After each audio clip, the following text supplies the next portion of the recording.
Hi there, I'm Allie Elliott.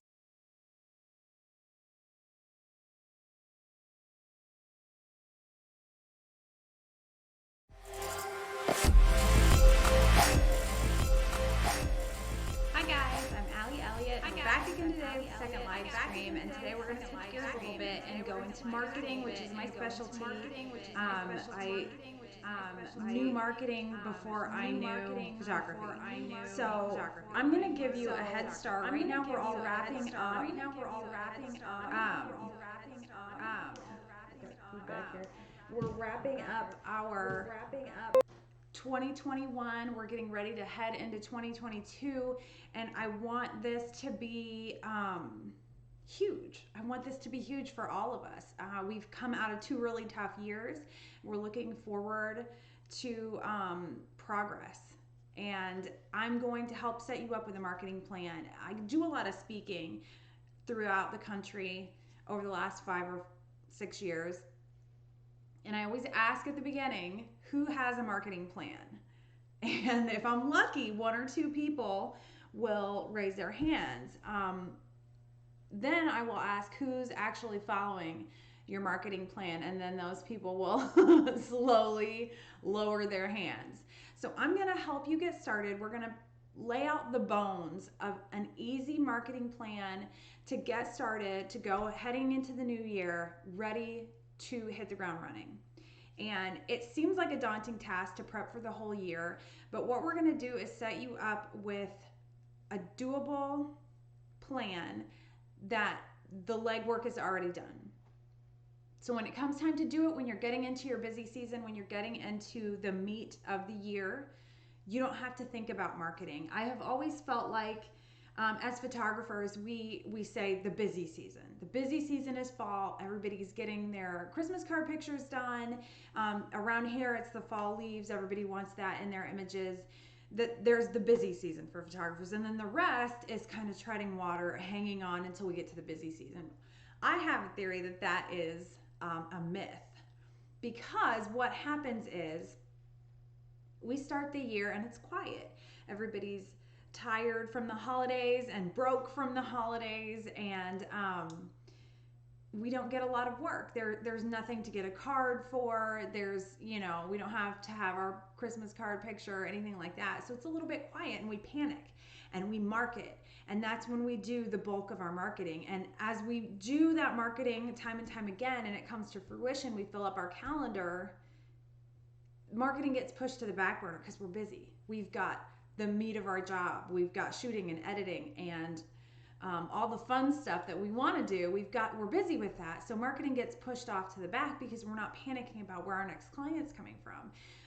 Now, when that runs out, when that season runs out, then we go, oh, this is the slow season. I'm going to market now.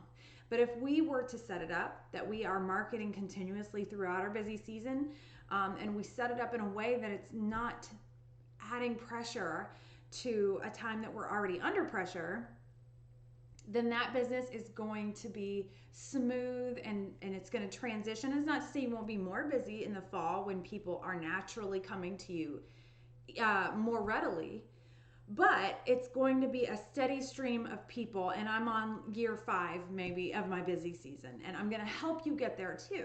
I've got 4 things to do every month, and to keep it really simple, 4 things. That's not too much. And I'm not going to have a real image heavy class today, because this is for note taking, this is for brainstorming, this is for you to start defining your brand through your marketing plan. So the first thing first is to define your brand, but that's going to be a different video.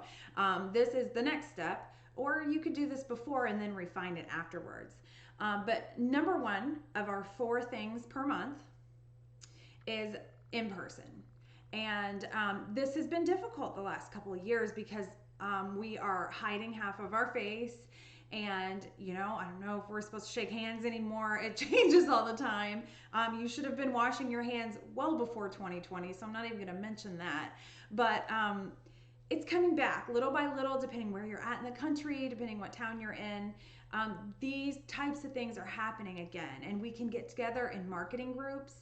We can practice our elevator pitch to other people who are doing the same thing for their business and hear them out, and they can hear us out. We practice that. And at the same time, we're networking our businesses. We are supporting other artisans in the town and other business people in the town. There are charity events still going on throughout the whole thing, whether it be virtual or in person. In person is always best. Nothing can market you like you. So go out there and shake hands when they're comfortable with it and get to know people and make eye contact at least. That's still allowed. So go out there and do that. Festivals, host a group. I've hosted groups of doulas in my studio, mom groups, whatever. If you have an in-person studio, if you have a storefront, that's a fantastic way to invite people in to have a place to use, and then you've got your display up, you're meeting people, you're making those contacts. There are a lot of different ways to connect with the community in that way. Speak on your expertise. Go to these groups like BNI, like Inspire, Chamber of Commerce, Rotary. They're always looking for speakers, and you've got something that you're passionate about, that you're good at. That's why you're in business. So share that with other people in your town. And a lot of times it's just planting a seed that may not come to fruition right away. I know we want marketing to come back to us tenfold immediately, and that's not always a measurable way of considering your marketing. It's stacking those interactions with people in your community. And they might not need your services now, but they might down the road, or know somebody who does. So plant as many seeds as you can. If you can't come up, there's no Rotary meetings in your area, you can't find an Inspire group or have a charity that you really connect with, throw a party. Everybody loves a party. Invite your clients, invite other businesses that you have done business with or want to, and find a reason to get people out to celebrate. There is always something to celebrate. Make it up. Have a birthday party, whatever. In this in-person category, I would suggest one a month, just because it's a task and you don't want to spread yourself too thin. So you do one a month, and if you're joining one of these networking groups, it's usually once a month. If you're in some of these groups, it might be weekly for an hour or so. That's still one thing, because you are devoting 4 hours a month to this group, and it's one continuous meeting, and you might meet different people there, but commit in a way that you'll follow through with. Don't overcommit yourself and then spread yourself too thin and be a jack of all trades and a master of none. So that's the first one. Be in person. Marketing since the beginning of time is always most effective and most positive when you're controlling it, because you are the marketing. So our next one is a social theme. And there are a lot of different calendars out there that you can get to encourage you to, be funny on social media, or be serious, or to follow the holidays. But one thing that is understood, much like our brand, we want to have a certain set of colors and a certain set of words that define us. So you want your social media platforms to be similar. You want them to go with your theme. So lay it all out in a calendar setting, and make sure that it's visually pleasing, especially those of you who are artists, who are art is business, business is art, and you want that every bit of your marketing to speak to who you are. When you lay it out in a calendar, and I actually mean a physical, tangible calendar. Go to the dollar bin at Target and get a dollar calendar. That's what I've been using for years. And lay it out there and prepare how it's going to look. Instagram is a fantastic social media resource for artists. And it makes it really easy to have this beautiful, symmetrical design. So plan out your design, how it's going to look. And then when it comes time to do it, you've done the legwork, you've done the hard part, you're just doing the actual physical work of posting it, but you've prepared it all already. And when I say separate by the months, it doesn't have to be January, February, March. It could be, the 15th to the 15th. You could do a month that way. It could be through the seasons. If you are a business owner that relies heavily on seasons, landscaping, things like that, then you're going to want to adjust your marketing to reach the people who are going to need you right before they need you. You're going to want to get in their brain just before they know they need you. So you have to tailor all of this to the demographic that you're looking at and to the people that you're trying to reach. However you separate your months, and I don't think that there's anything wrong with just doing January, February, March. That's how I do it with a couple of spaces during the year that I feel like deserve their own theme because that's what's important to me. But make it intentional, just like with competition images where you're checking every pixel and making sure every element is exactly the way you want to represent it. The same thing is important with your marketing because it's saying something even if it's saying you don't care about that element. So make sure that you are directing that narrative.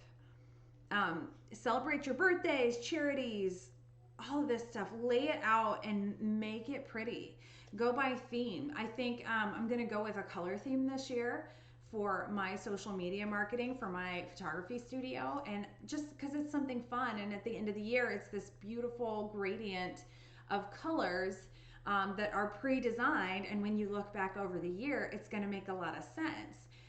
It will make sense to my audience without being really obvious.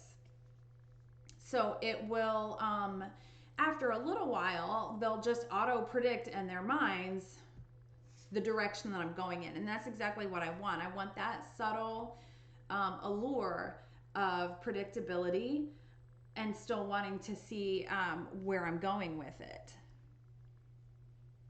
One thing that is really cool, and this is for photographers and this is for anybody with product offering, I feel like a lot of times we have these products that we offer that just don't get the love that they should get. They don't get the attention that they deserve.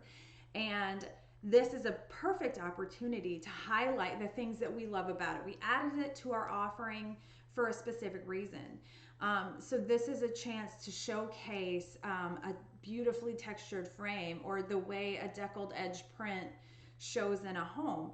These are the ways that you can incorporate details in a non-salesy kind of way.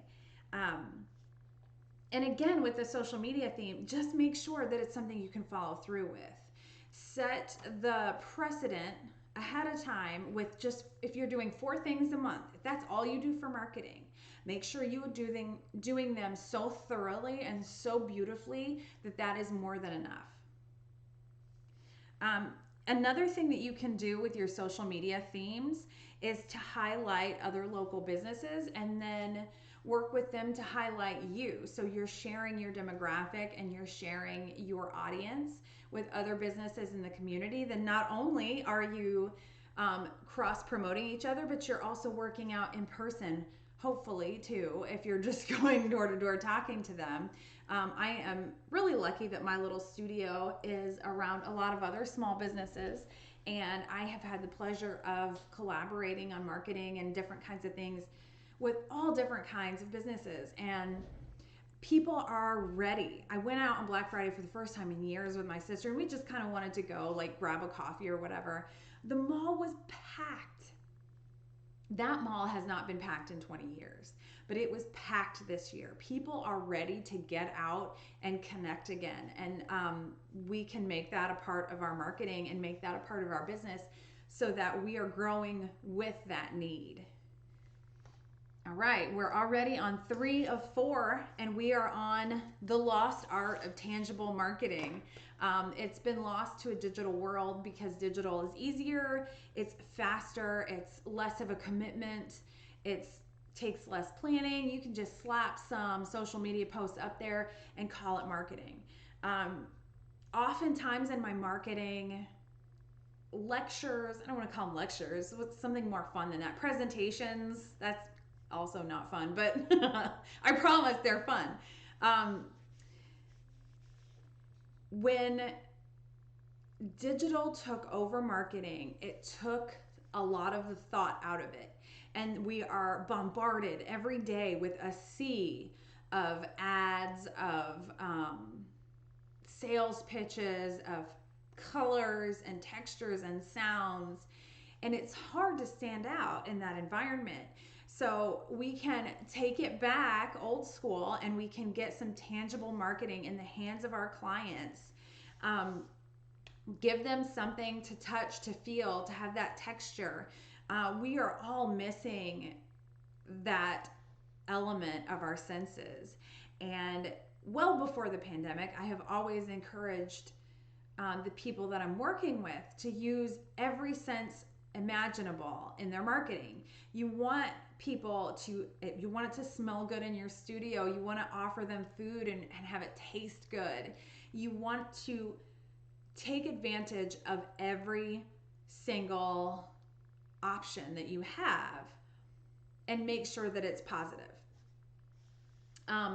We are in this unique position now where we're not even shaking hands or like seeing faces or doing the things that we took for granted up until the pandemic hit. So now we have these options to market tangibly. And yes, you are going to put a little bit of cost in and you're going to get that back in a way that digital will never be able to provide.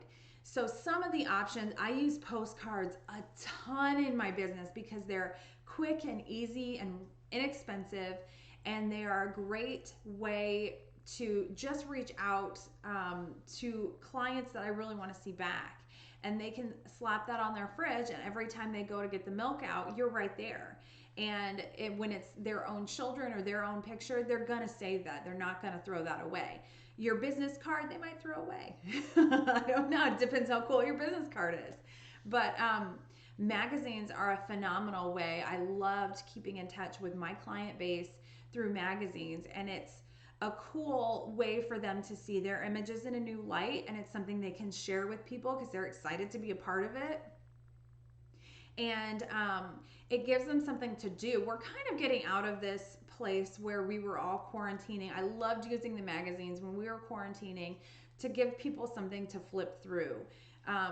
The magazine industry has changed significantly. Most everything is moving online. So to offer them something that they could cozy up and flip through and touch and feel and hold on to was a unique opportunity that before it was just kind of lost in the junk mail.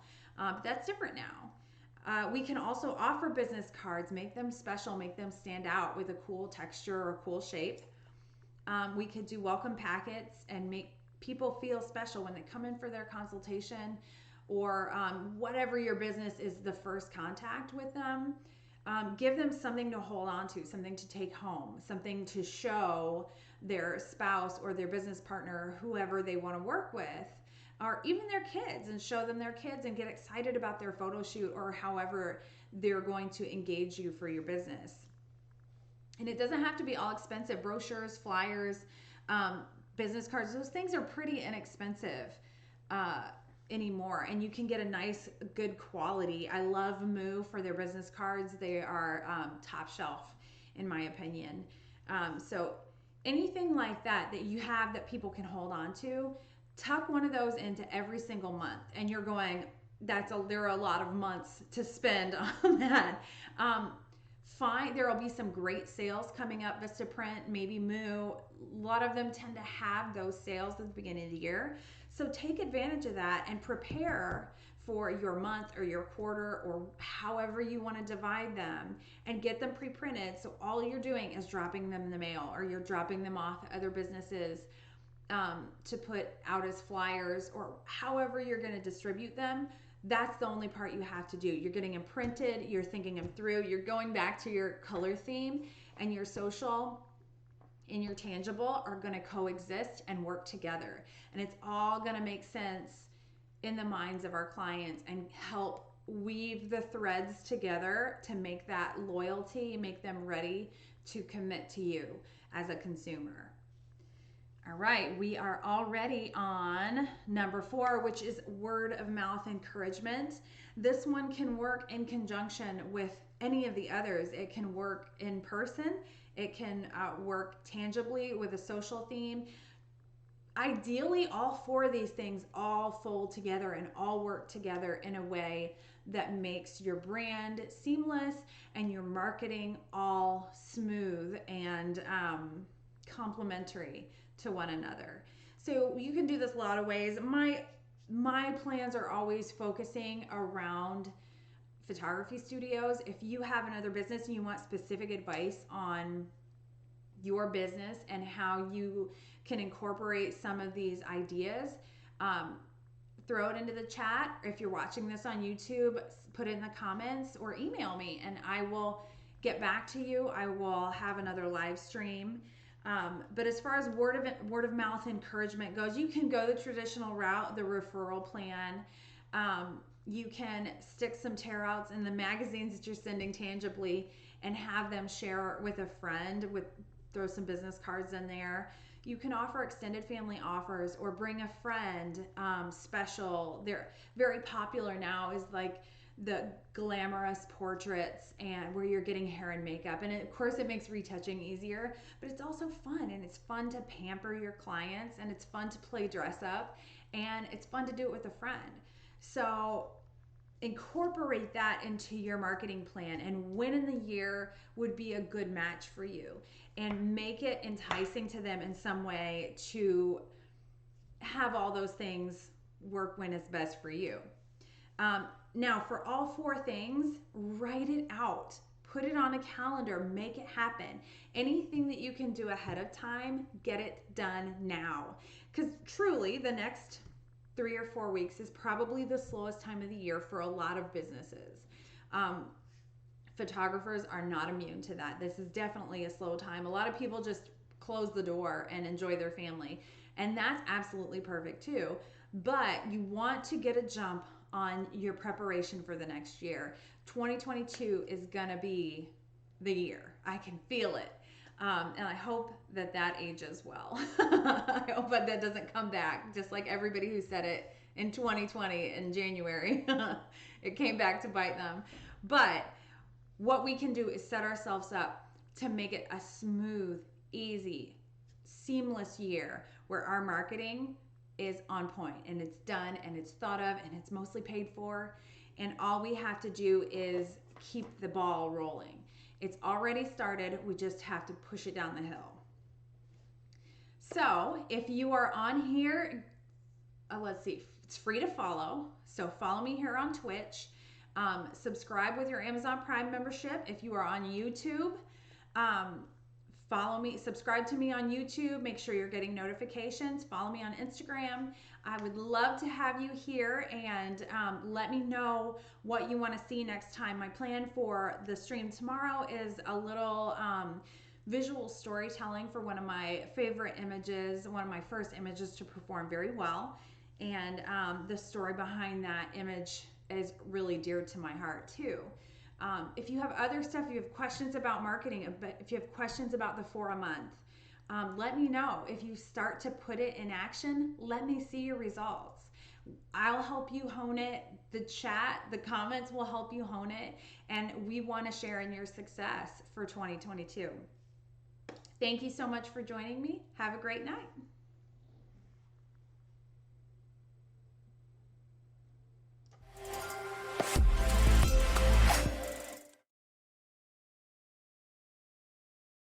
That's why you my mommy. Please.